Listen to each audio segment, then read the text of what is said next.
We welcome you to another live edition of the Sports Box, brought to you by our sponsor, Showcase Sports in Hamilton. Showcase Sports for the elite athlete. And by our friends over at CrowdPlay. Download the free CrowdPlay app today and check them out at www.crowdplayapp.com for details. Ladies and gentlemen, it's showtime.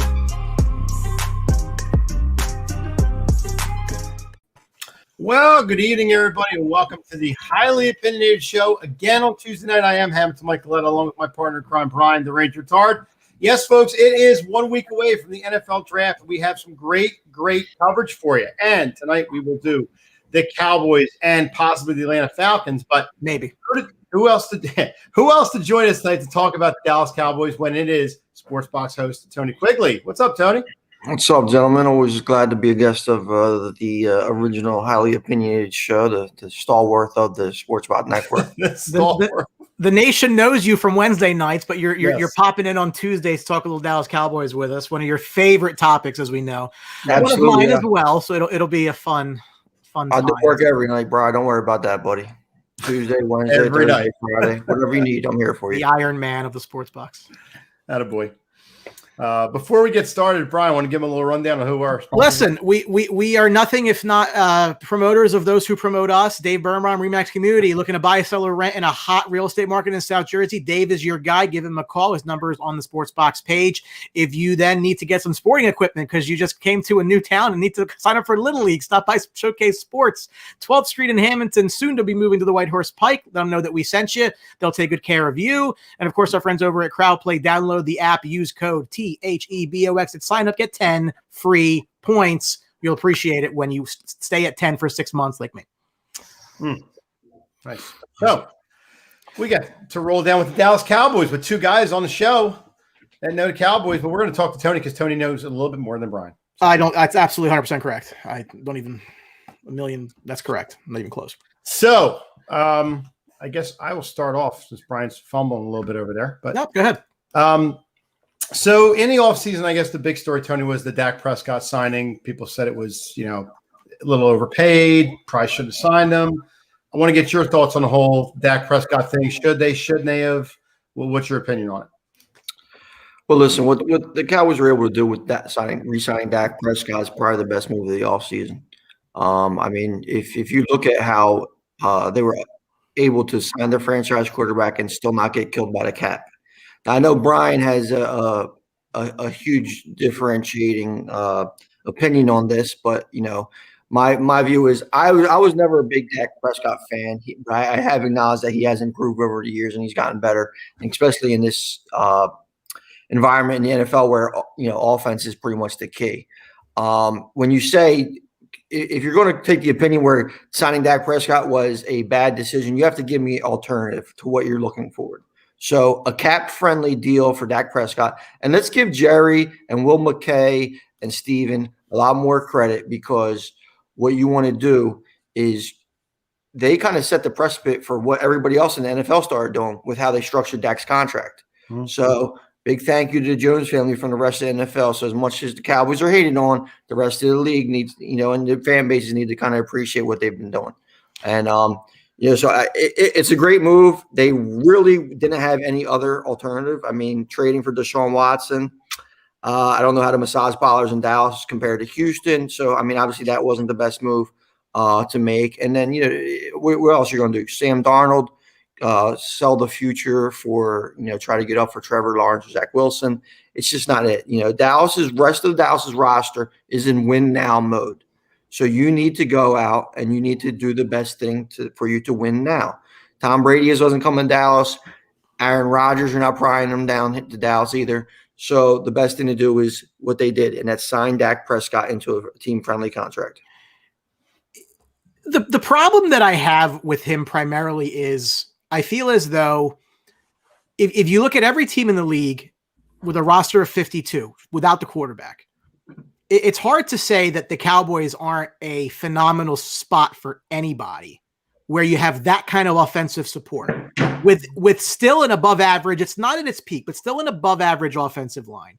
You have a quote unquote elite running back, which we'll get to in just a moment. And you have as good a set now of 3 receivers as you're going to have in the league. And he's always had that kind of offensive support. So that my deal was, why haven't the results been there to warrant you getting this massive contract? Because now you're in this discussion with the top of the quarterbacks in the league with the money that you are making. And I go back to his last healthy season, which was 2019. And the reason they didn't get in the playoffs that year was they had 3 games, one against New Orleans, one against New England, and one against Philadelphia. They were all on the road. And the defense kept the opposition to 10, 9, and 9 points. And they lost those games. And that was the difference, where you have this ability to go on to be in a big spot and come up big, and you don't. So that's where I'm like, are you really somebody who I want to commit large dollars to for long term? And to be fair, Tone, I think the Cowboys felt the same, because they didn't do it until they absolutely had to do it, where another franchise tag and everything else that comes along with was just going to be just completely cost prohibitive.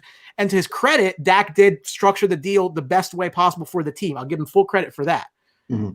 But what is your comfort level now with him? You know, if you go back to what they were last year, they were 6-10. They finished in 3rd place, didn't make the playoffs. He missed the rest of the season after week 5. They were 2-3 with them. Easily should have been less than that, thanks to the Atlanta Falcons, we might talk about later. And they were 4-11 without him. So it's not as if his value wasn't clear. It was, at least compared to Andy Dalton. But has he shown you enough where you can say, you know what, I'm fine that guy is top 3 in the league in quarterback money, and I feel as though that's going to pay me off on my investment? Well, you got to look at how these contracts are being rewarded now, Brian. It's you're 100% right, and the offense did struggle in those games that you mentioned, and some of it was on Zach. I think some of it was on the play calling as well. So your favorite coach and my favorite backup quarterback, Jason Garrett, is now trying to destroy the New York Giants franchise, and good thing for him, he can't become 8-8. So trying to blame everything on Dak for them failures, I don't think is fair, but he is possible. There you go. It's true. It is possible, that he is. And we could see just how the negotiations were going with Jerry back and forth, that they weren't just ready to throw bags and bags of money at him. So they're looking at they were looking at all options there. And this contract shows that they were able to cover their own ass.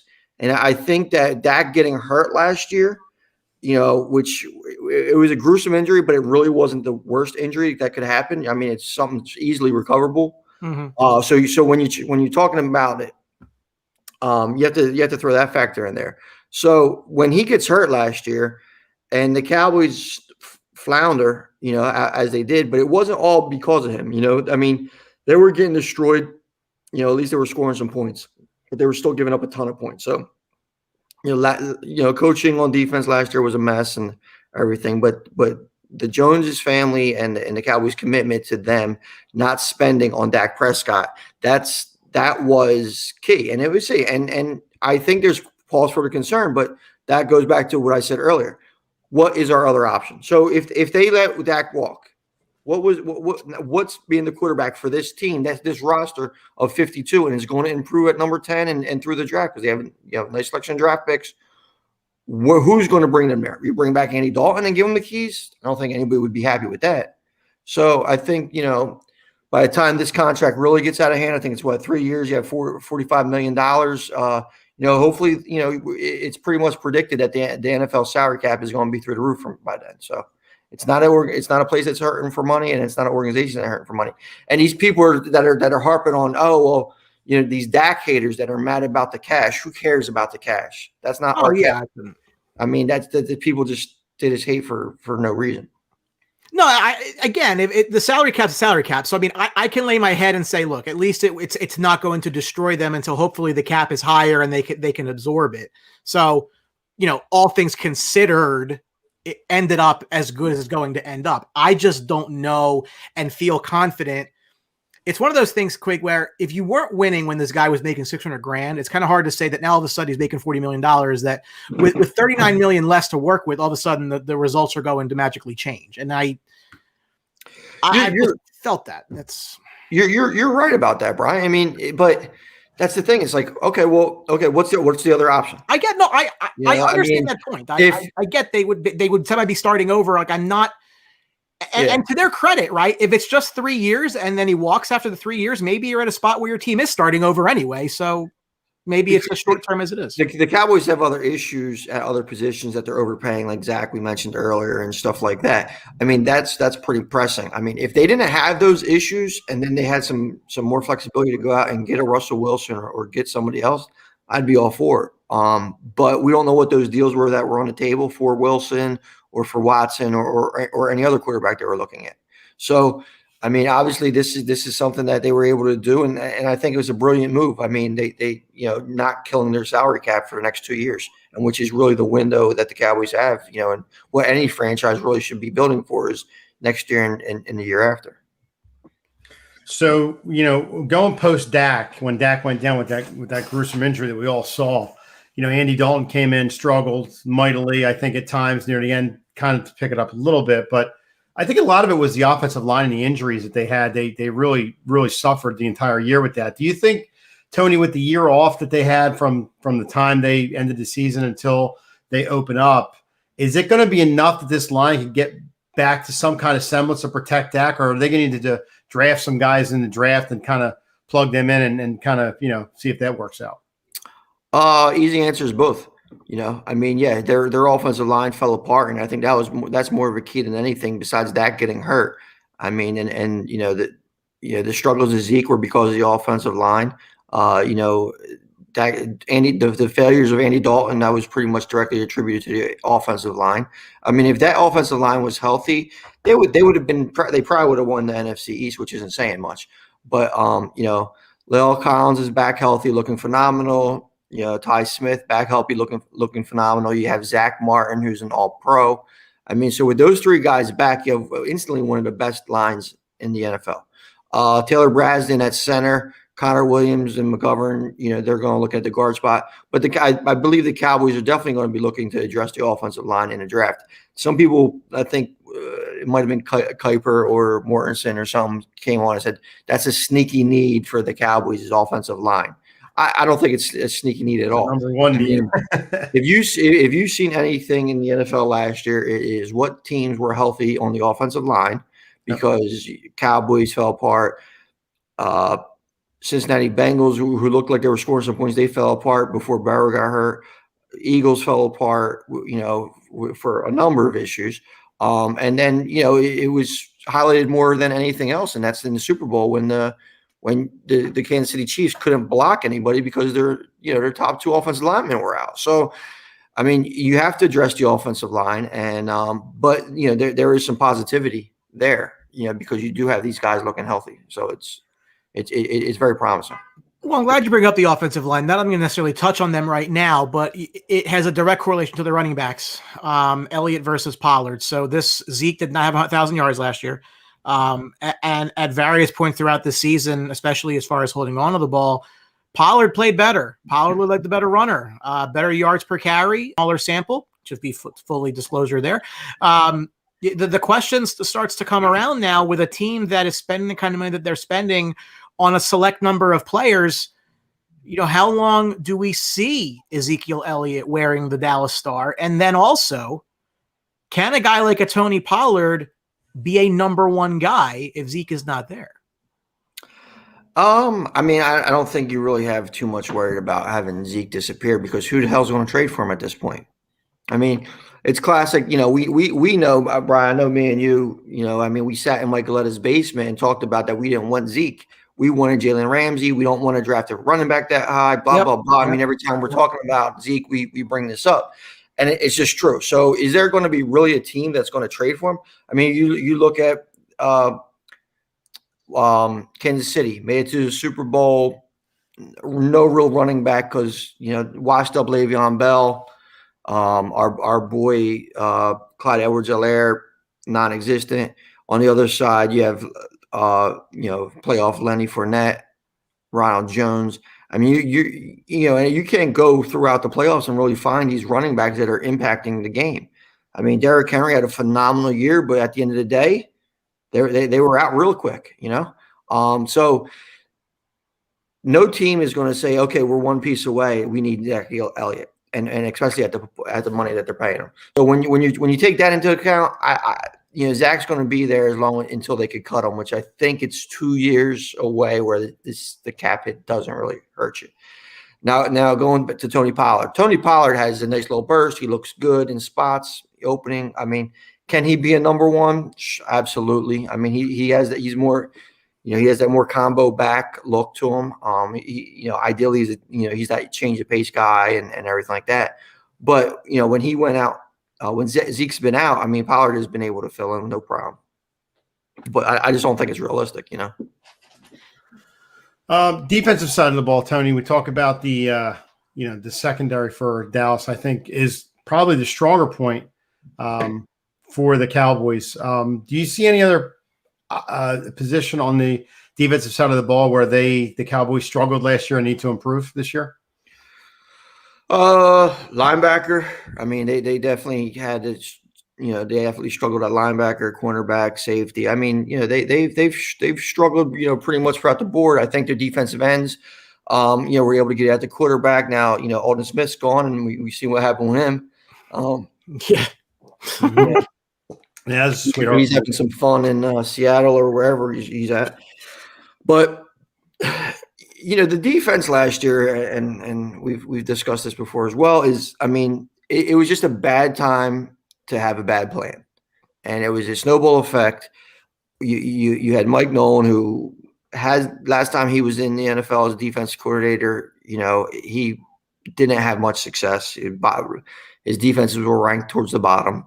And they bring him in, no true training camp, a lot of mismatch kind of things going on, and he didn't match the personnel and his scheme, and it was just a disaster. You had guys like Jalen Smith, who looked like he never played football before, and once they were confused and they were taking missteps and everything like that, that turned into a lack of effort, and you've seen the lack of effort on a lot of plays. A lot of the time is unsure. Then Van Der Esch gets hurt, and it was just a mess. Last year was an absolute mess in every way. Can they turn it around? Yes, I absolutely believe they could turn it around. Because here's the thing I think about in defense in the NFL: you don't have to have a strong defense in the NFL to win. You don't. Secondary, whatever. You need to rush the quarterback. You need to pressure him. You need to get to him, and then on the back end, you just need to make a play. You need one or two guys that make a play that makes that difference in the game. And I think that's what it is, because, you're Jalen Ramsey, probably best cornerback in the league. Jair Alexander, there's a number of really stud cornerbacks in the league, but are they truly impacting the game to affect that they're actually the difference between winning and losing? I don't believe they are. I believe that they help, but the NFL today is so offensively shifted, and it's because of the rules and everything like that. So you just need someone who's going to step up and make a play.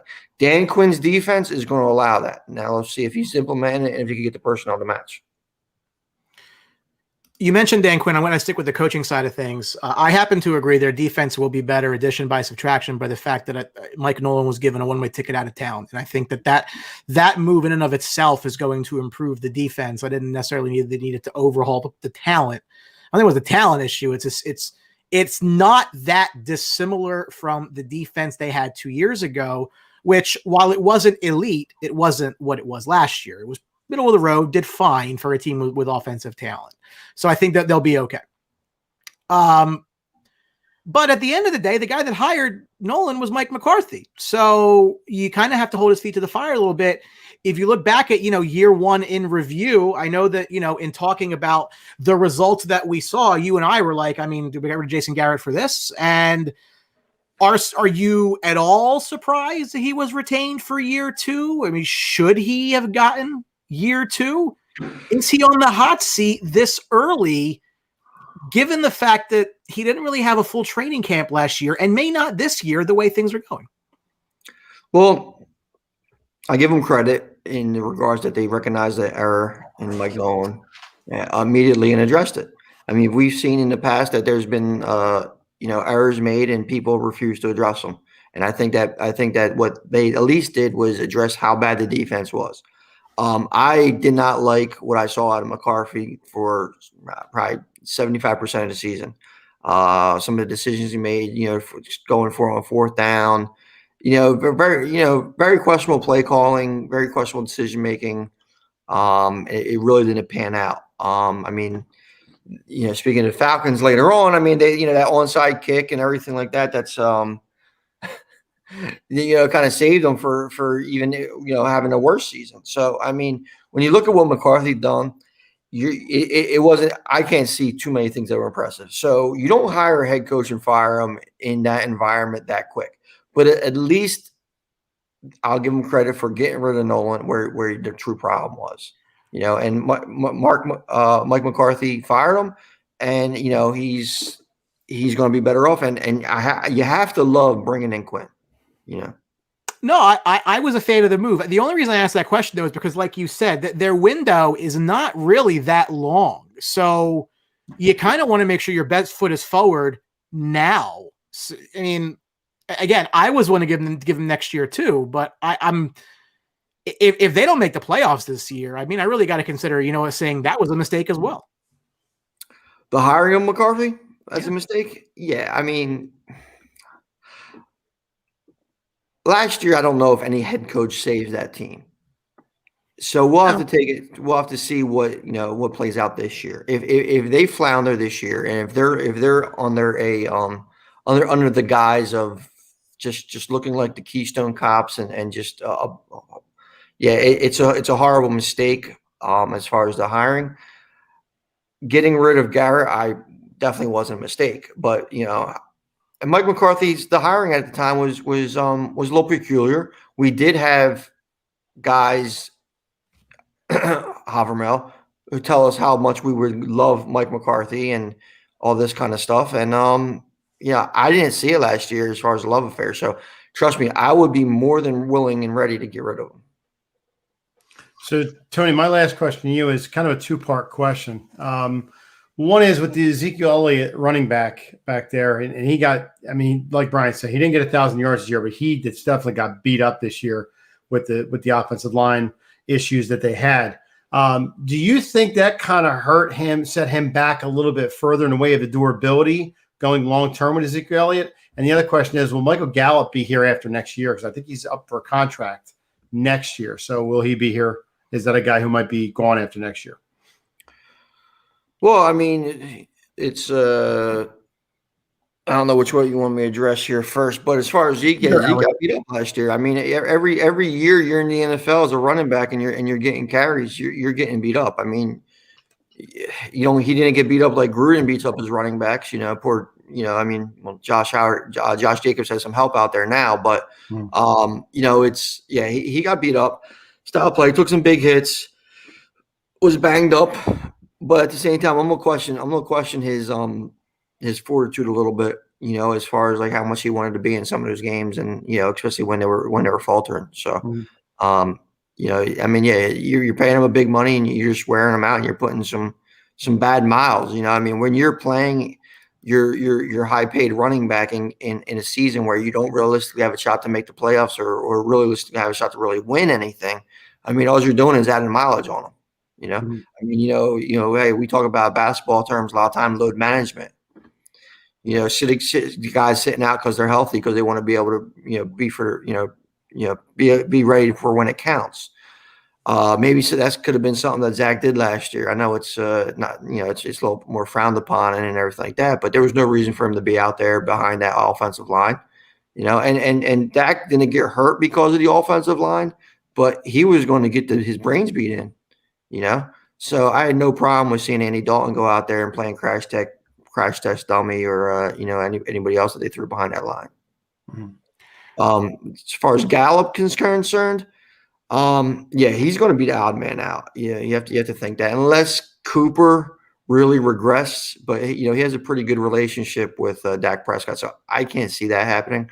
But Cooper, Lamb, Kyle Pitts. It makes Michael Gallup very expendable. So, well, that's the thing, and I wonder, how much of the writing was on the wall when they took Lamb last year. I mean, you really, in this league, you can't pay 3 receivers that way. And I know you're getting Lamb on a rookie deal right now, but the more you put into your receiving core, it just makes it so hard to build the rest of your team out. So I'm in agreement with you. I don't think that the Gallup is here next year, but they're in a spot where they really can't move him for anything. I mean, you're not going to franchise him too. I mean, it's just it's an unfortunate spot. I think he's a talented player, but I also think he's in a pass happy offense. So I'll be curious to see what he does elsewhere.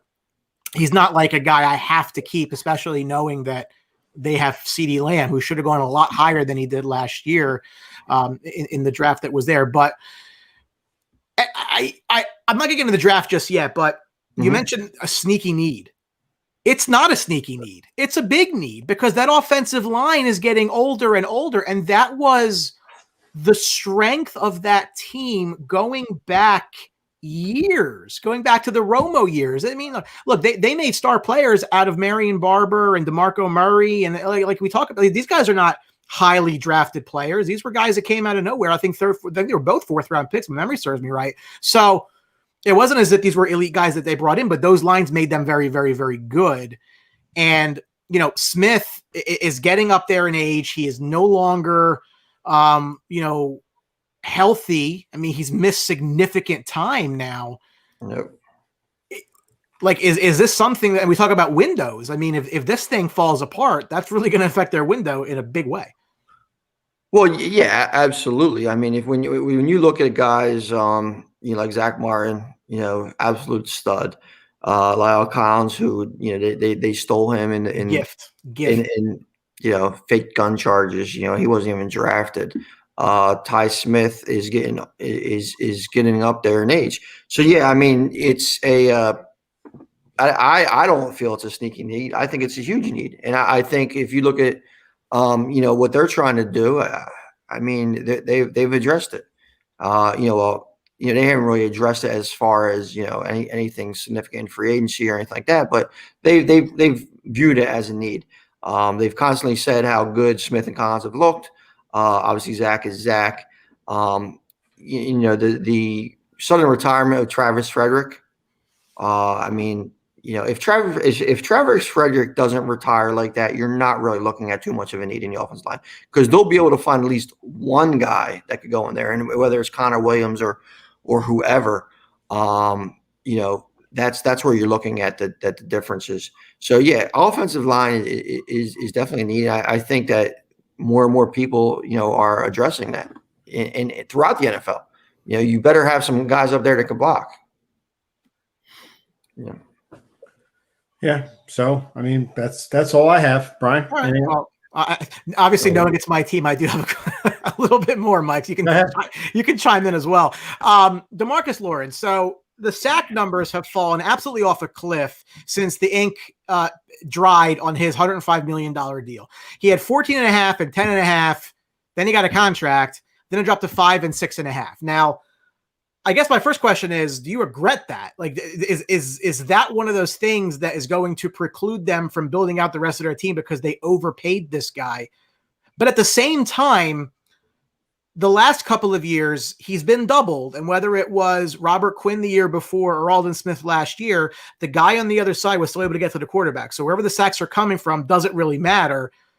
But I think it's hard to say they're getting value for the contract right now. And that's a conservative statement.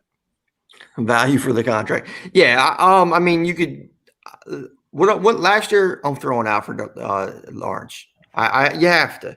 I mean, he was played out of position. He wasn't where he was, comfortable at. I mean, they brought in guys, Aldon Smith, we mentioned earlier, Gregory. These guys they're more apt to play that style of D end. Lawrence was playing out of position. So last year, it's almost like an asterisk year for that whole defense. And I think Lawrence had that. Now his effort and everything like that, it wasn't where it needed to be at times, but you could see that for everybody. So in this, so I think he has 2 more years after this year on his contract at over $20 million per cap hit. So when you look at it like that, I mean, if he doesn't have a significant improvement this year, then that's a that's definitely buyer's remorse 101. Because I think, if serves me correctly, he makes more than Dak this year. I think he's the highest paid Cowboy this year, if I read it correctly. His cap number's 25 this Okay. year. This is actually the last year, at least how it's currently structured, that Let me see. it's negative. There's no cap savings to cut him. If they actually cut him next year, in theory, you actually get $8 million back and 18 the year after. He does have the highest cap number on the team by close to $3 million over Dak, Amari, Zeke, and yeah. So and I think you're stuck with that number for another couple of years. But if you get rid of them, I think let me pull it up. Yeah, dead cap is next year's $19 million, and after that's $11 million. So it's not as horrible. So just like with Zeke's contract, it lessens. But if he doesn't come up to $10 million, 10 sacks this year, double digit, gets to get the hot boys going and all that kind of stuff, I think that you have to try to cut them and get somebody more productive in there. But Dan Quinn's offense, I mean, he's had people that were able to get to the quarterback. With his times in Seattle, when I say offense, defense, his times in Seattle, he's always had guys that could pressure the quarterback, and some of them aren't the most talented guy. Like Michael Bennett was very successful in that defensive scheme up there. I think D. Law is much more talented than Bennett, naturally. So. We'll see if he's ready to bring it. I mean, these defensive players for the Cowboys, they're going to have to step up, because now they don't have any excuses. So you talked about the team, if they digress, Tony, or, you got to maybe get rid of the coach for next year, whatever the case may be. So they're pretty much going to have a third or fourth place schedule this year. Going into this year should be very beneficial for them. But what would you see as a kind of a big disappointment as their record? I mean, do you feel they need to get 9 or 10 wins with this team, or do you even see higher than that? Where do you see them needing to be a successful season next year or this year? I mean, the bar set really low, because when you're talking about the NFC East, you're not talking about just talking about a very powerful division. So, they need to get 10 wins. I think when you're investing it, you have all the pieces in place. No more excuses on defense, because now you have the new defensive coordinator. I think 10 wins gets it done. But you're talking about third place schedule. You're still going to the defending Super Bowl champs, which very well.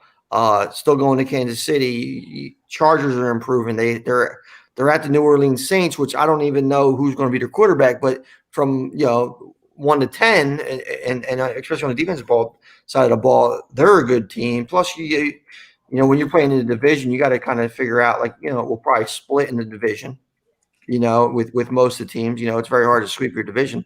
Arizona, Las Vegas, I mean, they don't have a schedule that I would just look at and say, yeah, it's easy. It's not your traditional. There's nobody. The team hasn't proven anything where they could just walk in and say, hey, we're better than this team, and we're just going to write W's on the schedule, because it's not. So 10 wins is what I would expect from them, to be a quality team. But I wouldn't be surprised at 9 either. I think the Eagles win total is 9. I think Cowboys was 9.5. I believe Vegas just put out. So when you're looking at like that, then yeah, I mean that's probably right. Spot on. Limited in free agency just by the fact that they had to obviously put a lot of money into Dak. So, they got a guy like Keanu Neal, which I think is an under the radar, nice signing for this team, especially given the fact that you go to Dan Quinn, a defensive coordinator. Terrell Basham, former Jet, could be, a low cost, low expectation type option. On the other side, I think there's still a hole on the other side of the Marcus Lawrence, but we'll see how that pans itself out. Much of their secondary, though, is out the door now. Xavier Woods got paid in Minnesota, I believe. Awuzie, whose highlight was Drew Pearson announcing his draft pick in Philadelphia. That was wonderful. Also gone. So they do have some holes to fill there. Just your general thoughts on what was just a muted free agency experience for the Cowboys this year. Well, you know what? You have to look at it like this. They had the best signing in the offseason. I mean, and that's what I truly believe. I mean, when you're able to get Dak Prescott at that number, that's what I do. When you're able to get Dak Prescott at that number, you're looking at a a wonderful piece that you could add, and we're worrying about that. So, although the names are underwhelming, I mean, what free agent signing out there really we were like, oh wow, this guy is over here. Like nothing really blew my mind, Keanu Neal, he's going to play that weak side backer for Quinn. He's not going to play safety anymore. Basham, he just depth on the defensive line. So I think defensive line depth is going to be okay. You're going to have to see a addition to defensive end maybe through the draft, something like that. But from top to bottom, I think the depth will be okay. They're also looking to bring the kid in from the Raiders. The defensive tackle, I forget his name off the top of my head. Maurice Hurst. So they've been talking to him a lot. So they're adding depth in certain pieces. So yeah, I mean, the days of adding Deion Sanders and some other high price free agency guys are pretty much long gone for a number of teams. Well, I mean, again, a lot of the money's so locked up. I mean, what really can you do? You've kind of shot your load, so to speak, with the contracts you've handed out. Like there's only so much money. Yeah, and when you think about it, days of the past, you have to look at the it changed a little bit because all the money's locked up. There's more trades. The NFL trade deadline used to be just okay, great. Maybe some one nameless player got traded or something like that. Now it's been a little bit more exciting, I guess to say, but that's because some of this money is locked up, and they need to find creative ways to do it.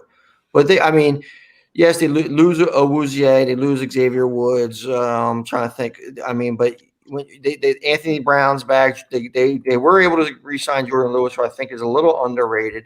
Donovan Wilson played solid at safety last year, and he's still cheap. Rookie Trayvon Diggs, and whether they play Keanu Neal at safety or weak side linebacker, which they're expecting, it's going to be a very interesting secondary. And I think it's all about trying to find guys who are fitting Dan Quinn's defense. So, KG, how are you? My man KG, I'll see you tomorrow night. New member of the Sports Box crew on Baseline Jumpers. Appreciate the love, buddy. The $64,000 question. I feel as though, and I really want your take on this. I feel as though this draft, we're now a week away, feels so much to me like last year's draft, where we're walking into it and we're saying to ourselves, I mean, they're clearly going to go defense, right? No. And now they went with Lamb last year, who fell. I'm not going to rehash old history, but there's all this. They've been linked to Patrick Surtain for weeks now. That just seems like the anticlimactic use of the 10 pick. I'm not convinced he's there at 10, to be honest with you. Then there's all this discussion around Jerry's infatuated with Kyle Pitts. Would be the ultimate Jerry thing to go do, to use assets to go up as high as 4 to go get Kyle Pitts. In my personal opinion, the last time, I'm going to take you back to my little time machine of 2012. The last time that the Cowboys in the top 10 took a corner from a big SEC school over a corner from South Carolina is when they took Morris Claiborne out of LSU, which they traded up for, over a guy who went 10 to the Buffalo Bills, who you might know, named Stephon Gilmore. So pardon me if I don't have any kind of like, well, gee, I hope we're not doing that again. This idea of Surtain versus a guy like J.C. Horn. However, sneaky need, right? I happen to think I would love Rashawn Slater at 10 if he happens to be there. And if Penei Sewell continues to fall down the board because the Bengals want to do something stupid like take a wide receiver, that's a phone call I'm very happy to go make to go try to move up to get potentially the best overall player in the draft outside of Trevor Lawrence. So what is your take here? Because I think they can go a bunch of different directions, and it almost feels like more and more that the Cowboys getting Surtain is like sure, that's what we expected. And that's why I think it might not happen. Well, yeah, Surtain and to the Cowboys has been there for a long time, but I think there's really only 4 players on the board here that have a chance to really get into the Cowboys. That is Surtain, as we talked about. Kyle Pitts, who, listen, I don't want to trade up for Kyle Pitts, sell the future and everything like that for him, because I think that we're looking at tight end is a huge need, really, because you have Jarwin coming off of injury. You have Schultz, who is probably on the last year of his contract, and depending on what happens there, he doesn't resign. And plus, Pitts is just that good of a player. I mean, you haven't read any kind of draft insider or anything like that, or draft list where he wasn't at least a top 5 player. So, I mean, he is that skilled. Now, depending on what kind of assets and everything to get up to 5 and get him, probably going to be a lot. So that's definitely a pipe dream, and I can't see him falling. Now, Rashawn Slater, I would like to see him as well. I would be happy with him. He's a little short and stumpy to be a true tackle, but he could instantly play guard, and that's where the Cowboys need some. I don't know if they would get Slater and move him out to right tackle and put Collins at guard, but Slater would probably start for guard day one. Now, do you want to draft a guard at 10 overall? I don't see that happening. For the future, but it is a need. So, and then the other player, I guess, would be J.C. Horn that they're looking at, from, as you mentioned, South Carolina, which is pretty cool. Joe Horn's son, you got Patrick Surtain's son, all these kind of good bloodlines. Now, the thing with the Quinn defense, because he's running the cover 3, which is single high safety. The key to Quinn, and let's think of the Legion of Boom, right? Richard Sherman is the prototypical for that kind of defensive set. Surtain meets that. Horn meets it. But see, the problem with Horn, and I don't want to just kind of dismiss it, but very handsy, holds a lot, and when you're the NFL and you're facing the offensive surge that the league wants to see, you don't want to have a guy who's going to sit there and just destroy you with penalties. Cowboys are going to be an interesting spot at 10 because everybody's going to be so high on the quarterback. So ideally, and it's I'm not going to say it's a cop out, but it's Cowboys sit at 10, take best player available. And I think that no matter what happens, I think one of those 3 would be Pitts, Surtain, or Slater. And I'll be happy with any of that. Where are you on Caleb Farley, who hasn't played a game in 20 months, has a medical problem now? Like, this was a guy who was supposed to be, I think, a little higher than he's rated now, but it's questions on top of questions. So I do agree. I think he's a step below the other guys, but would you rule that out? Well, he's not. He's only a step below the other guys because of the medical concern. When you're looking at everything that you need in your prototypical cornerback, as far as fluid hips, quick feet, ball skills, he could play press, he could play man, he could play zone. I mean, he could pretty much do everything that a corner's asked for. Caleb Farley is probably what you're ticking off all the boxes. You mentioned Mo Claiborne earlier. That he didn't work out for the Cowboys, but I'll tell you right now, there wasn't anybody that had him rated as the second cornerback in that draft. Nobody had Stephon Gilmore rated ahead of Mo Claiborne, and it's for simple because Stephon Gilmore is more of the Patrick Surtain, Joe Horn mode, and Claiborne's more the Caleb Farley mode. So when you fall in love with some of these physical attributes that these guys have, you're going to be it's all about what you really want for a corner. And I think that Caleb Farley at 10 right now doesn't seem like that's not going to be the pick. I mean, he's somebody similar, his injury, and I don't know if any Eagles fans are watching, but I'm bringing his name up, Sidney Jones. Sidney Jones, Sidney Jones, how long did we have to hear Sidney Jones be the best cornerback in the draft if he wasn't injured? The best cornerback in the draft wasn't. He's actually playing pretty decent in Jacksonville, but as Eagles fans will tell you, he was a complete bust here. So I don't think Farley he might be able to slip in the second round like Jones, but from what I see, he's pretty much locked into Arizona at I believe it's 18 for most needs. But it only takes 1 or 2 teams to fall in love with you, and we really don't know how many teams have eliminated him off of their medical concern. Yeah, and last thing here on the draft, we got a lot of draft coverage next week. Are you fine with them trading down potentially like a quarterback needy team, like a Chicago, like a New England, like maybe even a Washington, if the offer's right? Yes, I am, because I think that their needs are not addressed by just one player. I mean, yeah, Patrick Surtain, is there. Now, if Kyle Pitts is there and they It's a trade lot. down, If he's there at 10, they're taking him. I'm not yeah, even. so that would be the scenario which I'd be real upset. But Surtain and Horn, there's not a huge separation between them and the second tier that were a Greg Newsome or some of these guys, or even a Farley. So if we could trade down and gain assets, I'd be fine with that. And also too, like where the Bears pick 20, I believe, Yeah. Yes. Washington is 19. They're 20. Okay, so right then and there, you're looking at even on Olivera Tucker, who's a kid I love that might fall down into that range.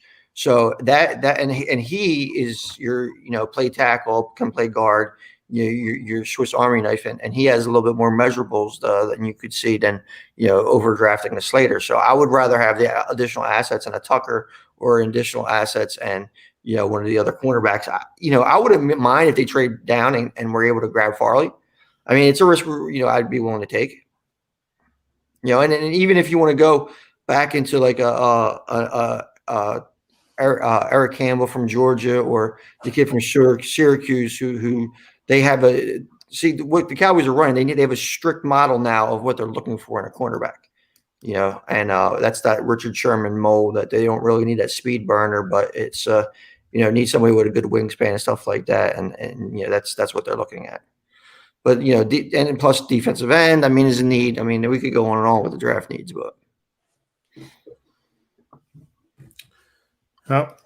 right. Where are you on the tight end out of Penn State, possibly in the second round? Nah, no thanks. Okay. I've done some mocks. Because I'd rather have a kid like Brevin Jordan out of Miami, who could be a true playmaker. The kid from Penn State, I forgot to pronounce his name. What is it? Pat, whatever his name. I can't pronounce it either. Pat something. Oh. Yeah. The kid from Penn State. Pat, long name, lots of letters. Yeah. Yeah, exactly. So when I'm looking at that, I mean, there's other kids like Tremble from Notre Dame, Brevin Jordan, Hunter Long, he's not a guy who's jumping off the page at me, where and second round pick is a high pick, Yeah. So I mean, there's going to be some cornerback talent. There's going to be some offensive tackle talent, offensive line talent that are going to be available in the second. Defensive end talent. When you see guys like Ronnie Perkins, mocked down there, Bowershell mocked down there, kid from Wake Forest. There's a lot of these guys that you're sitting here and you're like, I'll take him. So tight end is not an immediate need when you're looking at, overall that kind of investment. But now when you're talking about Kyle Pitts, that's a need, that's an investment. Let's do it. When you guys were talking Penn State guy, I thought you were talking about, I think it's Jason Owuwe. He's the guy that the Bucks might be zoning in on, because I think they're going to lose Pierre Paul at the end of the year. So that could be. He's a defensive end. Yeah, Brian was talking about the kid from Penn State, the tight end. So only because again, tight end, it is a need, right? I mean, it's something that they could absolutely do, and that's why I'm thinking, like, again, if you don't do that, or potentially if you add assets, like, you can take that shot in round 2 and not really worry as much about it because you added the asset. Well, yeah, I mean, if you're dropping down from 10 and you're able to add somebody, like we said, like a Farley later on in the first, and then add an additional second, then yeah, I'm all for something like that. But it's a big target, if you're going to put your additional asset of a second round pick into just him, I don't see where he's going to be a huge difference maker besides some of the other guys that are lower on in the draft. Okay.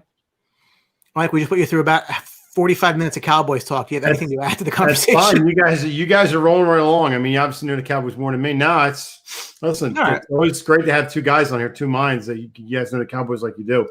So, well, it looks like, unfortunately, I wasn't able to get a hold of Noah Deibler. I'm sure hopefully he's okay, but we're going to do a little team effort here and just talk about the Atlanta Falcons, since we already had the information here. Curious to see what you guys think. Obviously, Mike, they're in your division. They're an interesting team for the Sports Box, again, given the fact that a lot of our notoriety began by us bashing them the year they lost the championship, where they had a 28-3 lead and lost in the Super Bowl. You may have heard that story. 4-12, last place in the South, didn't make the playoffs. They fired the Dallas Cowboys' new coordinator, Dan Smith, after going 0-5, hired Arthur Smith from Tennessee. Around the board, your thoughts on them hiring Arthur Smith? We'll see. I think it's a good hire. I look at more of this team in general. I mean, they tried to push out Julio Jones a couple times. The injuries have stopped that. Matt Ryan here every year, wants out or wants to get moved. Their defense is still in shambles. This team's really got to get, I think, a focus or a direction of where they want to go. They got to get that defense corrected first, because they got into a lot of games last year where they scored on some teams and they just can't stop anybody, and that's been the problem for Atlanta for a long time, even with Dan Quinn. So, yeah. Well, it's hard to stop anybody in that division, especially with Tom Brady and Drew Brees and all throughout the years. I mean, it's been some nice offenses. I mean, weapons and that. Arthur Smith. Why? I mean, why is he even coaching football? I mean, his dad runs FedEx. Yeah, I mean, it was a weird hire for me. Mm-hmm. Well, I mean, you have to give him some credit for how that offensive scheme turned around in Tennessee. Do we give him the credit for the Tannehill rebirth? I mean, it's definitely not the same type of offensive build that he's walking into now, especially if they add Kyle Pitts. If they're adding Kyle Pitts at 4, which, a lot of people seem to think that they are if they don't trade out of that spot. I mean, Calvin Ridley, Kyle Pitts, Julio Jones with Matt. I mean, that adds a couple of years to Matt Ryan's career right there. Yeah. But that's not the offensive scheme that he ran in Tennessee. So, coaching hire nowadays, they seem to more and more not really make sense. I mean, when's the last time a coaching hire you say, oh yeah, that makes sense? I mean, Joe Judge in the Giants, we had questions about. Yeah. Robert Saleh in the Jets. I mean, McCarthy. I mean, oh, listen, I'm the first person to listen. I was critical of Stefanski in Cleveland. Clearly, I have no clue what the hell I'm talking about, because that was a great hire. But see, here's the thing, though. It was a great hire, but the pieces already fit. He already had Kareem Hunt already on the roster. He already had Chubb. He already had a good offensive line. So it was very easy to take what he was doing in Minnesota, power run game, Dalvin Cook, no mistakes with Kirk Cousins, and translate that into Cleveland. When you look at Arthur, I guess I got Tennessee colors on today too. But when you look at Arthur Smith, it's Carolina blue. Well, it's always Carolina blue. You know that, but I'm just saying, always Carolina blue. So, but when you look at the mirror image between the Falcons and the Tennessee Titans, it's not really a fit. So, I mean, something is going to have to change, and there's not a running back on their roster really worth anything right now. Derrick Henry sure the hell isn't there. I mean, they signed Mike Davis, who did a nice job in Carolina, but are you really building your offense around Mike Davis like you did Derrick Henry? I don't think so. Yeah, he was their primary free agent addition. Gurley's unsigned. Not really surprised about that. He's on clearly the back nine. They lost Keanu Neal to the Cowboys. Alex Mack moved on, I believe, to San Francisco. So again, not too active in free agency. But Mike, you brought up their defense. So they were actually 4th worst in yards, but ironically enough, 6th best against the run. But they had the worst pass defense in the league. And I think that dichotomy makes sense, because they were a high-powered offense, so you had to throw on them anyway to kind of make sure you're scoring points, staying ahead of them. And they had a very bad pass defense, so it actually invited you to do so. I don't know that Arthur Smith is a guy I bring in to fix my defense, but I'm curious where they go, because they spent the first-round pick a year ago. CJ Henderson, was it? Or AJ? I get those two mixed up. One was at the corner, went somewhere else.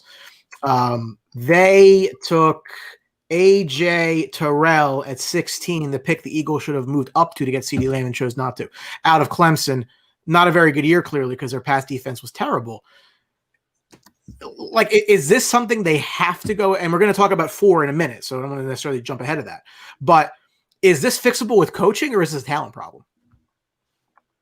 I think it's a talent issue. I mean, you got to bring guys who can play. This guy's inexperienced. I mean, who knows how much experience and what he's going to do with a head coach. I mean, he's getting his opportunity, but if he turns the team around, that's great. He's going to be coach of the year, but who knows if he can even do that? But you're going to need guys back there to play, and I don't know if Atlanta's there yet. Did they make enough noise in the offseason. I mean, now they're in a tough division where you got Tampa, you got, New Orleans. We don't know the quarterback situation. You're probably going to have, Winston back there. I mean, if that's the case, I don't know how good they're going to be. And then you got Carolina, who's getting better. So, I mean, they're in a tough division now. I think Atlanta has got a ways to go before they get, up to be even third or fourth in this, or third or second in this division. They got to clean it up. When you look at the Falcons and their defense, the biggest thing that they're doing is they're rooting for Jameis Winston to win that job in New Orleans because that's their biggest hope of him alive. Yeah, I mean, you questioned the Arthur Smith hiring, Brian, but you didn't even question their defensive coordinator hiring of Dean Pease. Now, Dean Pease has been around for longer than I've been alive. And when you're looking like that, he retired, came out of retirement, was with the Tennessee staff, came back out of retirement for, I guess to help Arthur Smith. I mean, he has a good track record of being a part of some great defenses like New Orleans and also Baltimore.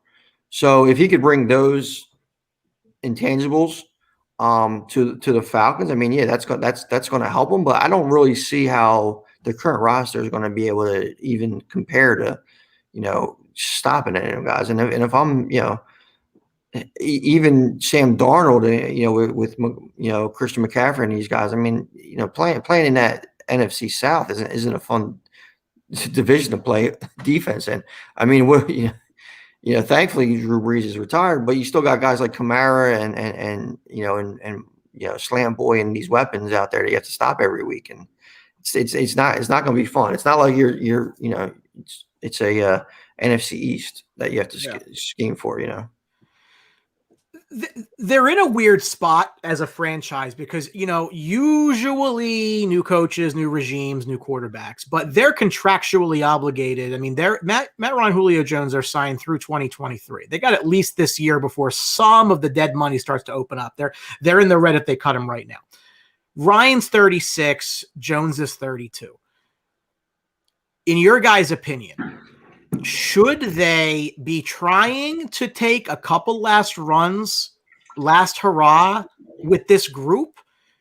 Do they even have the choice? Because again, those contracts you really can't move them, and it'd be pretty unpopular in Atlanta. We're going to get to the 4 pick in just a moment, so don't necessarily jump it. But like they had their shot and they blew it. But is it something where let's try to pad this roster as best we can with these guys before we just blow it the hell up? Or should you just bite the bullet and start that process now? I mean, if you're going to do it, you got to do it now. But I mean, Matt Ryan's 36. He's on the other end of the side. I think he's still productive, but Julio Jones has hurt himself with the injuries. You say blow it up and everything, but you blow it up. That's not necessarily getting a team ready to make a run. If you're going to do what Tampa did and bring pieces in to make it work, I mean, Atlanta's not a couple pieces away. They're multiple pieces away. And I don't know if you have the assets or the know-how to bring the guys in, especially with a rookie coach like this.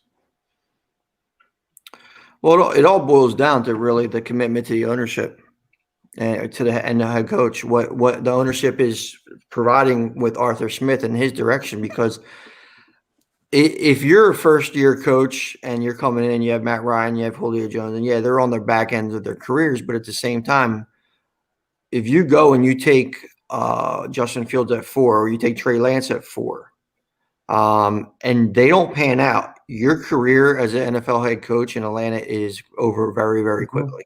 I mean, look at the Jets situation with Sam Darnold, and he wasn't even horrible. The entire team was horrible around him. So you go out there and you're really setting yourself up for failure and a quick exit. If you bring in a rookie quarterback, like I said, Justin Fields or Trey Lance, you're trying to now are you going to waste it back into Julio's career? What are you going to be able to do with Matt Ryan? Because Matt Ryan makes a ton of money. Can you get somebody, like a San Francisco to bite on them or something like that? They think that they're a quarterback away. That's what you have to see what happens. If you go out there and you draft Penei Sewell or Kyle Pitts at 4, you extend, what you already have. Can you make a run at it? I don't know, but you definitely extend your career as a head coach. I'll tell you that. To me, the ultimate all-in move at 4 for them is Kyle Pitts, because who do you cover? Like, if you really want to take one last shot with this offense and you think you have the horses to do it, and you don't think there's anybody on defense that can make an impact right now, he is what he is. And it would be a big move. And it started, I think, to gain some traction in some mock drafts where they think he could absolutely go forward to them. There's not a more all-in move to me than taking Pitts at 4. Because, again, changes your offense. You were very heavy power offense last year through the air. Russell Gage is a number 3. He's a nice player there. Hayden Hurst is there. You literally have 5 legitimate options to throw the ball to. Like, you can't cover everybody. You don't even need to run the ball at that point. Mike Davis just fine doing that. I am not of the belief that quarterback makes any sense here at all, for the reasons that I explained. Is you are contractually obligated to these guys. It makes no sense to blow it up right now. You can blow it up later, just don't do it right now. So nobody defensively strikes me. I mean, are they in a trade down? Maybe. If this is a spot where a quarterback needy team like Denver Broncos wants to come up from 9 to 4, get you more assets, you could take your cornerback at 9 in theory. And if you want to keep ahead of the Cowboys for a certain, that's your prerogative. I just think if they go up there and say Kyle Pitts, like, you're like, wow, and that offense is just going to be unstoppable. Won't be able to stop shit on defense, but you'll score a lot of points. Yeah, I think that's really what the NFL is about. If they could get to the quarterback and score some points, get the quarterback on defense, have your secondary or linebackers make a play here or there, and then you're able to score some points, then, I mean, you're looking at weapons across the board. The only thing that you have to be aware of, or maybe even leery, depending on your situation, is does Arthur Smith want to come in and get his signature quarterback? And it seems like a lot of times that might be a little bit overstated in saying that the new coach wants to get their quarterback or have their guy. And instead of Matt Ryan, is he a Hall of Famer? Numbers wise, maybe. Eye test. I don't really think so. But does he want to get rid of him and kind of put his own stamp on his Falcons team? And it's Arthur Blank has always been the kind of owner that just really cares about making money and not really caring about winning to a certain extent. So if he feels a guy like Justin Fields is going to be there and sell jerseys and restart everything, and he could sit from behind Ryan for 1 or 2 years, maybe that's the move they make. But if I'm the Falcons and I'm Arthur Smith, Blank, I'm taking Kyle Pitts and I'm going with it. I mean, I'm just, we're going. Good luck outscoring us, And then if Matt Ryan gets hurt, then we're SOL. But that's every team for the most part. Right. Yeah. No, I think Pitts is the move too. He's a generational tight end. This guy's the monster. And he adds another level to the offense for them, which they desperately need, and to help Matty Ice out. So, yeah, no, I think the only move for them is Kyle Pitts. I mean, if you could look at other needs for them, but it's a glaring need right there that a guy's going to fall right in your lap. You got to take him. You can't pass up Kyle Pitts. I mean, ultimately, trading down probably is the move that they probably most want. I mean, because they do have a lot more pieces, and Pitts. If there is a guy there's a team there like Denver who falls in love with Justin Fields or somebody else, because right now the first 3 picks are pretty much determined in the draft, and you're looking at Lawrence, Wilson, and Jones. So once you get past there, that you might be the benefit of some quarterback hungry teams at a feeding frenzy, and they're going to make you some offers that you have to take. I mean, if Denver offers them, the 9 pick, and then next year, and a couple picks in this current draft, I mean, how do you say no? Because they really don't need Pitts, and they could get a lot better everywhere else. Yeah, the sneaky play is you can start that rebuild in a way, without doing it in earnest, but you can start adding talent that you can then swap a quarterback later because you fixed everything else. And that's pretty much what you're seeing in trying to develop quarterbacks. I mean, if you look at quarterbacks that have failed, I mean, let's use Darnold as an example. And some other Darnold. The Jets are so bad, the guy never had a chance. Back in the day, Carr, Tim Couch. I mean, when some of these quarterbacks go to truly awful teams that have no shot, it doesn't work. When you get a quarterback in what's that? Rosen. Yeah, I mean he's never really had much of a shot either. Nope. But when you look at, say, Dak, for example, Dak had a great team around him, and if I truly believe if Jerry Jones and company went back to Tony Romo, Dak's when Romo was healthy, that's a Super Bowl team for the Cowboys had. So Dak kind of came right into a great situation because you have a good team around him, and it helps everything else. And if they can have Matt Ryan and trade back and add picks, then you're able to kind of grab onto some you extend Matt Ryan. You already have a very good offense, and you're good to go. Very nice. Well, it's the state of the Falcons. They are definitely a very, very interesting pick to make for sure. Just like that, we wrap up two teams in less than an hour or a little more than an hour. No, and really, look, I'm not convinced Jones goes 3. I think it actually might still be Fields, but I do think the draft starts at 4 because it's going to be 3 quarterbacks 1 through 3. Well, San Fran's not moving down. So here's the thing: when it initially came out, I told you that Mac Jones was going to be the pick. When they moved up to 3, I told you Mac Jones was going to be a pick. I said Mac Jones confirmed to San Fran. Now Vegas has a little difference because Justin Fields, blah blah blah, came out. Then Mac Jones has some slander on Twitter with the costumes and the 2 DUI and that kind of stuff. But even today, Tannenbaum, Mortensen, they both said it's a 90% chance that Mac Jones is still the pick for 49ers. And they both that's today. So, 90% chance. Listen, I've got hit by one-outers in poker, lost, when I was a 95% winner. I'll take guys who have inside knowledge of what the 49ers are doing. And Kyle Shanahan absolutely loves them. He just loves his mentality. Speaking of, we've been talking about Matt Ryan. He compares him a little bit to Matt Ryan, as far as physically, Tom Brady mentally. So, when you're talking about a guy as a genius with football knowledge, the last person they said that about was probably Andrew Luck. So, they really like him. Now, is he a fit for every offense? No, but Shanahan's offense and the 49ers, they trade up for a reason. And it wasn't to get Justin Fields and it wasn't to get Trey Lance because they're 2 projects. It was for Mac Jones. And, if you're betting, listen, I got Mac Jones when the news first came out at plus 200. He dropped down to minus 200 as far as a favorite in the betting circles. Slander, blah, blah, blah, Justin Fields, and they switched the betting line. But now Morton and these guys are saying they're going to stick with Mac Jones at 3. And listen, I'm rolling with Mac Jones at 3 and any mock that I have. And when we do our sports box mocks, he'll be cemented in ink at 3 for me. Okay. Yeah, just a metric ton of coverage next week. So we'll be doing the 2-night mock draft on Tuesday and Wednesday. We got wall to wall on Thursday for the first round. One of the most fun shows of the year is doing the first round draft. And then we'll be on Friday for day 2 as well, rounds 2 and 3. So stick with us. There's a lot of stuff coming on the next couple weeks here.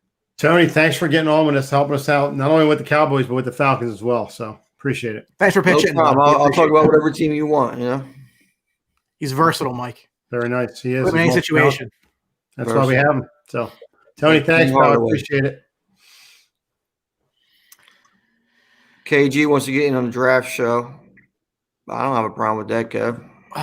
I will work on that, but I think we're a little max. I'll see what we're a little maxed out. We can only fit 10 people on at one time. Yeah. Well, let's cut some dead weight about people who don't know what they're talking about. Well, then that gets but I need to have 10 people on, but we don't need people just staring at the damn box. I need to be on. I have no clue what I'm talking about, so that would just eliminate. Yeah, but you do have a clue about certain things. Don't sell yourself short. It is what it is. Starbucks pretty well. I do. I do. Earlier today. Economics, I'll give you some credit on that. Hockey, that's pretty much where it stops. What, not fashion sense? Fashion sense, questionable. Well, if you wore it because you're truly a fan, you just didn't want to piss off Eagles fans, I'd give you more credit. But that's why I'm a fan now. They just piss me off a lot. They just don't do what I want them to do, so it pisses me off. I want them to go get I want them to trade up for Penei Sewell. That's what I want. I'm not going to get that. I want them to take Slater at 10. Not going to get that. So these are the things that piss me off. Well, why do you think you're not going to get Slater at 10? Because I think he's going to be gone. I think I honestly look the way things are going. I think Slater's a Carolina Panther. I mean, that's just the way I see it falling right now. And you could see it. You could see him going to Carolina. I could see that, but but to me, unless Sewell falls, which again, I don't want to get ahead of our draft coverage, but if Sewell falls, they need to get on the phone. I mean, I agree. I mean, but it depends on who's there. I mean, if he falls, but how far is he going to fall? Because if Sue falls, that means that somebody that's either the Bengals or the Dolphins didn't go after him, and I can't see that happen. If he, that would be a monumental mistake by him. Well, okay. Let's just say 4 quarterbacks go 1 to 4. Right. So they say Fields goes 4.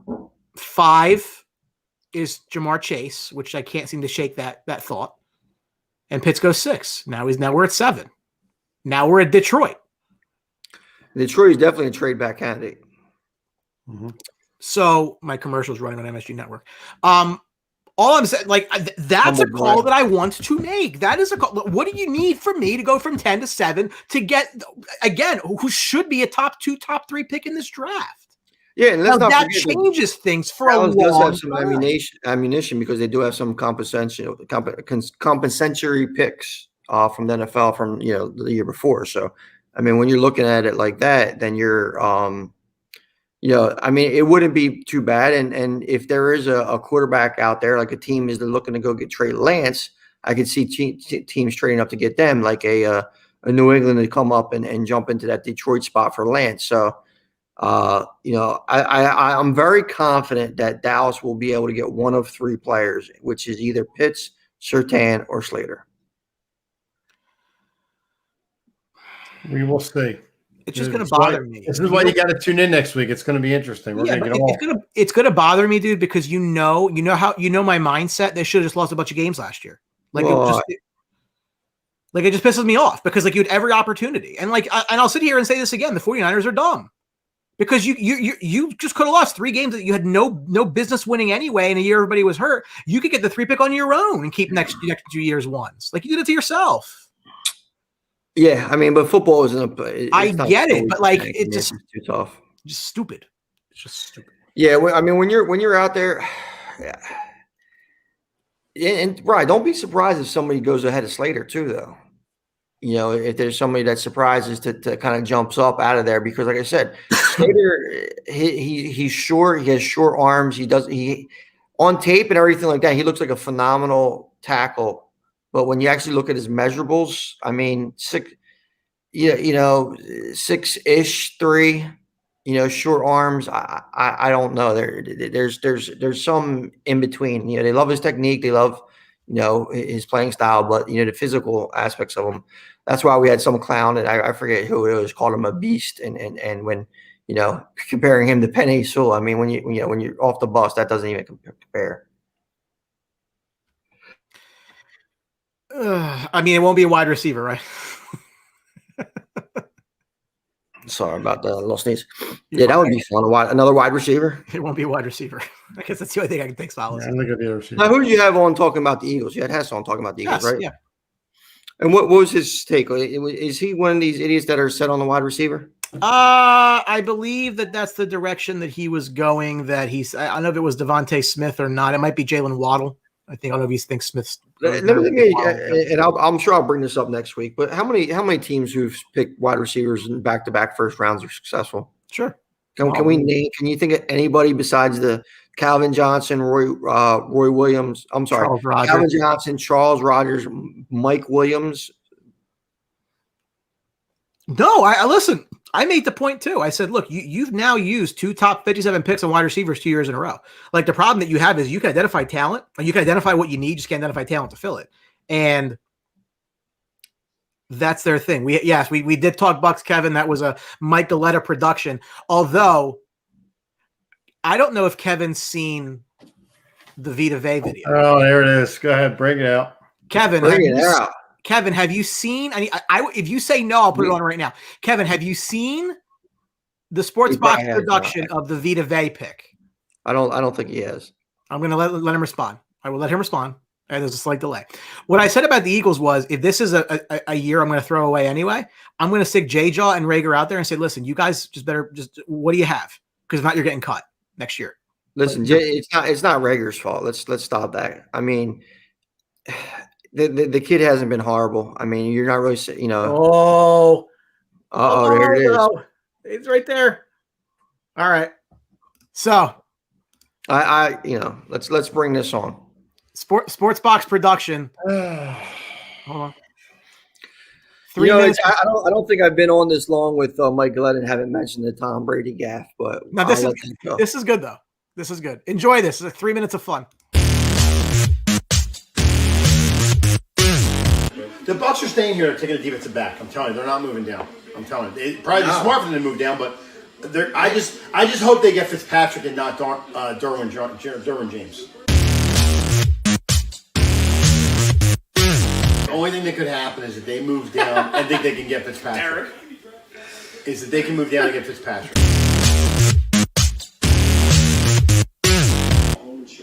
Bucks traded to the Bills. Traded the pick. Yeah. But I want Fitzpatrick. I don't want James. I want Fitzpatrick. Jesus.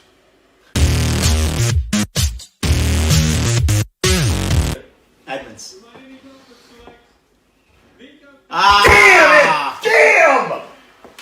Damn it! And you have a live reaction from the Bucks fan.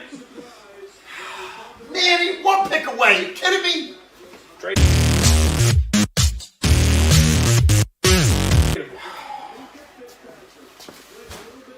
Damn it! How mad you were mad? You kind of knew that was coming though. Shit! When they didn't get Rosen, they had to switch up their They're gonna thing. get Derwin James. Damn it!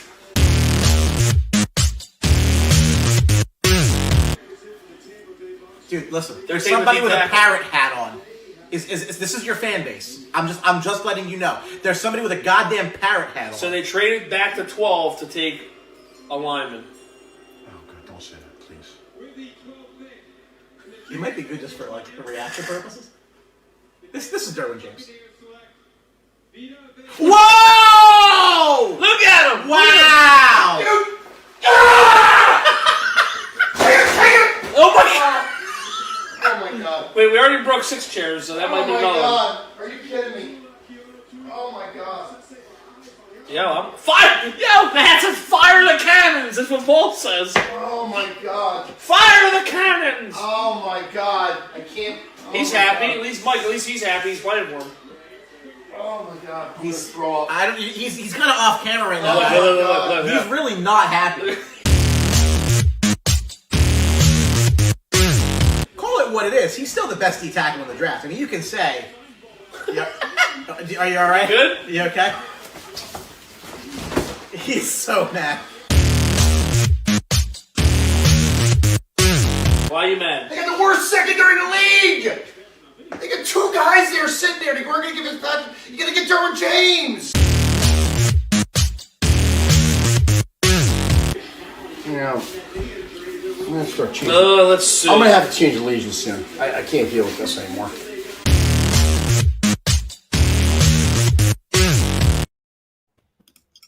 I just wish I would have talked a little bit about Derwin James. He's been hurt, but he's still good. It's good. I mean, listen, aren't you glad you didn't change allegiances? Schmuck.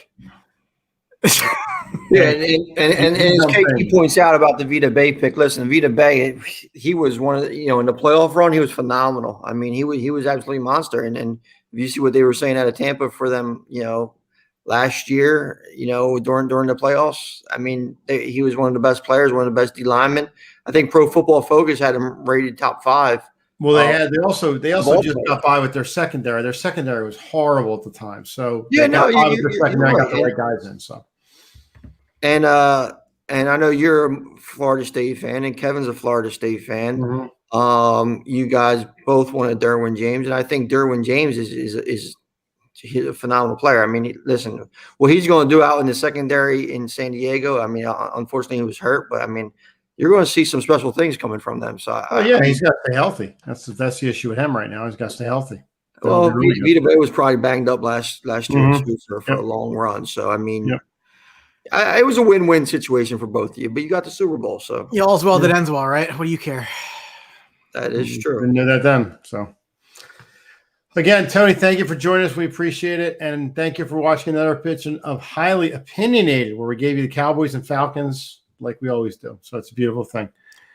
Before we get out of here, Brian, why don't you give them a little rundown of sponsors? Yeah, real quick. Definitely check out CrowdPlay. Use code THEBOX. Get 10 free points. Number 1. Number 2, Showcase Sports in Hamilton. Let them know we sent you. Any kind of Under Armour gear, any kind of athletics gear you need, they're your spot. And, of course, Dave Birnbaum, ReMax Community, the number 1 ReMax agent, or agency, I should say, in New Jersey. Give them a call to take care of you in this really hot real estate market. And then next week, this show will be night 1 of the mock drafts. We'll be going through picks 1 through 16 with a bunch of the guys from the sports box. All hands on deck next week. So we will have everything that you need. And it is the one of, if not the most fun weeks that we do. And that's one of their favorite shows we look forward to. Bigger than ever this year. Going to be a lot of guys involved. Just join us for the party. It'll be a lot of fun. Your one-stop shop for the NFL. So, for myself, Hamilton, Mike Galletta, Brian the Ranger Attard, and special guest Tony Quigley, thank you for watching Highly Opinionated, folks. We really appreciate it. See you next week for coverage. Hold on, time the fuck out. You're not going to pimp my show tomorrow night? Baseline jumpers tomorrow night? Come on now. My bad. You know, I mean, some people don't need no introduction. My show a little I've been bit on camera there, for guys. 2.5 hours. I'm out of water. I very much apologize. Tony, Tomorrow, the floor is yours. catch Tony Quigley tomorrow on Baseline Jumper, best basketball show in the business with Paulie Scoops, Kevin Grotman, and who else you got on there? Oh, Anthony. Jesus fucking Christ. Yo, I just found maybe we should just skip that. You don't remember Anthony's name, and listen, hope I just hope my co-stars are able to recover from 420. Because I know this is a national holiday for most of my co-stars, and but listen, legal now, isn't it? Hey man, depending on where you're, So but I appreciate you guys having me on. And like I said, tomorrow night, Baseline Jumper, 7 o'clock. We're talking about basketball. We're talking about everything that you want to talk about. So appreciate it. Can you tell me more about why LeBron James will not win the championship this year? Why LeBron James won't win the championship? Yeah. Anthony Davis isn't playing right and healthy. LeBron James isn't playing right and healthy. I mean, it's it's a long list, but I still can't say with certainty that he isn't going to win a championship. That's the sad part. All right. Before we get into a LeBron versus Jordan talk, I'm going to end the show. We will see, folks. Thanks for watching. Check Tony out tomorrow. We'll see you next week. All the time. Listen, where's my do I have it? Yeah, I do. Throw him up there. No, I'm not. I'm going to end the show before I do. All right. Peace. See you.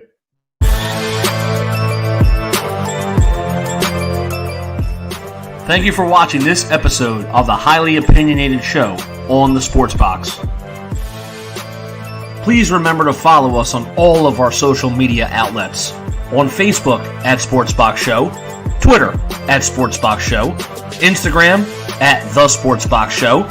Find us on YouTube and join Outside the Box, our Facebook sports discussion group. The Sports Box is brought to you by our sponsor, Showcase Sports in Hamilton. Showcase Sports for the elite athlete. And also our friends over at CrowdPlay. Download the free CrowdPlay app today and use promo code THEBOX at sign up for 10 free points. Thank you for joining us.